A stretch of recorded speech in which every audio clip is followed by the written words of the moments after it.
এটাকে গরমের একটা পারফেক্ট রেসিপি বলতে পারো। একদম নামমাত্র মশলায় পনিরের একটা অসাধারণ রেসিপি তোমাদের সঙ্গে শেয়ার করতে এলাম। তার জন্য পনিরটাকে প্রথমে কেটে নিচ্ছি। ভাত, রুটি, পরোটা বা নান যে কোনো কিছুর সঙ্গেই পনিরের এই রেসিপিটা কিন্তু দারুণ লাগে।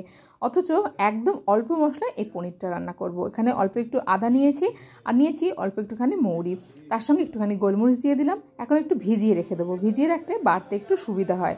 এখন কিন্তু এটা সুন্দরভাবে বাটা হয়ে গেছে। আমি পনিরটা না ভেজে করেছি, চাইলে তোমরা ভেজে নিতেও পারো। কড়াইতে 4 চামচ সাদা তেল ফোড়নে দিয়ে দিয়েছি সাদা জিরে, আর তার সঙ্গে দিয়েছি একটুখানি শুকনো লঙ্কা, এলাচ আর একটুখানি দারচিনি।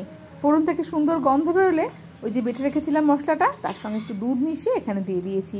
এখন মশলাটাকে ভালো করে কষিয়ে শুকনো করে নিয়ে দিয়ে দিয়েছি অল্প একটুখানি বাটার, তার সঙ্গে পনিরটাও দিয়ে দিয়েছি। মশলার সঙ্গে পনিরটাকে একটুখানি নাড়াচাড়া করে নেবো। নিরামিষের দিন বেশিরভাগ আমরা পনিরই রান্না করি। আজকে পনিরের সম্পূর্ণ নিরামিষ একটা রেসিপি শেয়ার করলাম, তোমরা অবশ্যই একবার বানিয়ে দেখো।